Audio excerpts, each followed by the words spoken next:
کیا نعوذ باللہ اللہ تعالیٰ کو یہ ڈاؤٹ ہے کہ میرے بندے میری بات نہیں مانیں گے، میرے بندوں کو میری بات میں شک ہوگا؟ نہیں نہیں، اللہ کی بات میں کس کو شک ہو سکتا ہے؟ اللہ تو اپنے قرآن کی شروعات میں کہتا ہے الف لام میم ذالک الکتاب لا ریب فیہ ھدی للمتقین۔ میرے بندو، یہ جو کتاب تم پڑھنے جا رہے ہو، جو تم قرآن پڑھنے جا رہے ہو، لا ریب فیہ، اس کے اندر کوئی ڈاؤٹ کی، کوئی سندے کی، کوئی شک کی کوئی جگہ ہی نہیں ہے۔ اس کا ایک ایک حرف سچا ہے، اس کا ایک ایک شبد سچا ہے، اس قرآن کے اندر کوئی شک نہیں ہے۔ تب اللہ قسم کیوں کھا رہا ہے؟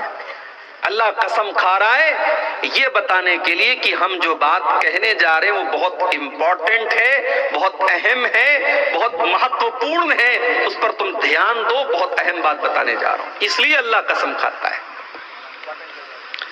اب یہاں ایک بات اور سمجھ لیجئے، اللہ تعالیٰ جس کی چاہے قسم کھا سکتا ہے۔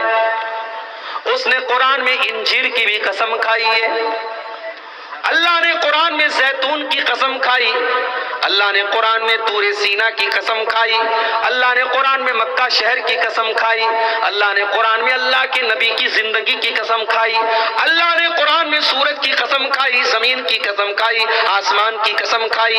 اللہ جس کی چاہے قسم کھا سکتا ہے، مگر ہمیں اور آپ کو یہ اجازت نہیں کہ ہم اللہ کے علاوہ کسی اور کی قسم کھائیں۔ اگر ہم اللہ کے علاوہ کسی اور کی قسم کھاتے ہیں تو اللہ کے نبی فرماتے ہیں من حلف بغیر اللہ فقد اشرک، جس نے اللہ کے علاوہ کسی اور کی قسم کھائی تو اس نے شرک کیا۔ میاں بیوی میں جھگڑا ہو رہا ہے، بیوی کہہ رہی ہے شوہر سے ارے میں جھوٹ نہیں بول رہی ہوں، بچے کی قسم، بچوں کی قسم لوگ کھا لیتے ہیں۔ شوہر بیوی کے ہاتھ پر، سر پر ہاتھ رکھ کر کے کہتا ہے میں تیری قسم کھاتا ہوں۔ یاد رکھو میرے پیارے ساتھیو، نہ بیوی کی قسم کھانا جائز ہے، نہ بچوں کی قسم کھانا جائز ہے، نہ ماں کی قسم کھانا جائز ہے، نہ محبوبہ کی قسم کھانا جائز ہے۔ اللہ کے علاوہ کسی کی قسم نہیں کھا سکتے، یہاں تک کہ خانہ کعبہ کی قسم بھی نہیں کھانی چاہیے، اس لیے کہ خانہ کعبہ اللہ نہیں ہے، اللہ کا گھر ہے۔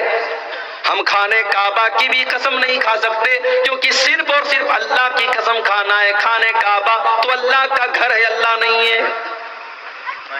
ہمارے بہت سارے غیر مسلم بھائی ہیں، ان کے دماغ میں یہ بیٹھا ہوا ہے کہ مسلمان خانہ کعبہ کی پوجا کرتا ہے۔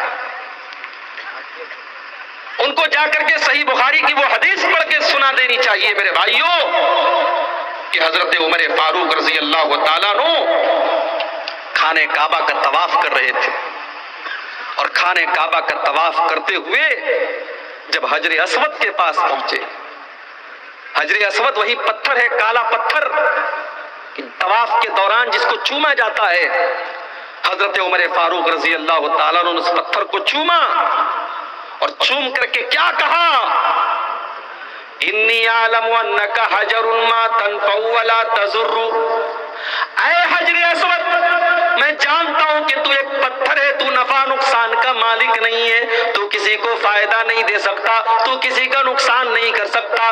اگر میرے نبی نے تجھے نہ چوما ہوتا تو میں تجھے نہ چومتا، کیونکہ تجھے چومنا میرے نبی کا طریقہ ہے، میرے نبی کی سنت ہے، اس لیے میں تجھے چوم رہا ہوں۔ حضرت عمر نے دنیا والوں کو سندیش دے دیا کہ مسلمان حجر اسود کی پوجا نہیں کرتا ہے، اور حضرت بلال نے خانہ کعبہ کی چھت پہ کھڑے ہو کر کے اذان دے کر کے یہ ثابت کر دیا کہ مسلمان خانہ کعبہ کی پوجا نہیں کرتا۔ مسلمان اگر خانہ کعبہ کا طواف کرتا ہے، اس کی پریکرما کرتا ہے تو اس لیے کرتا ہے کیونکہ اللہ کا آدیش ہے، اللہ کا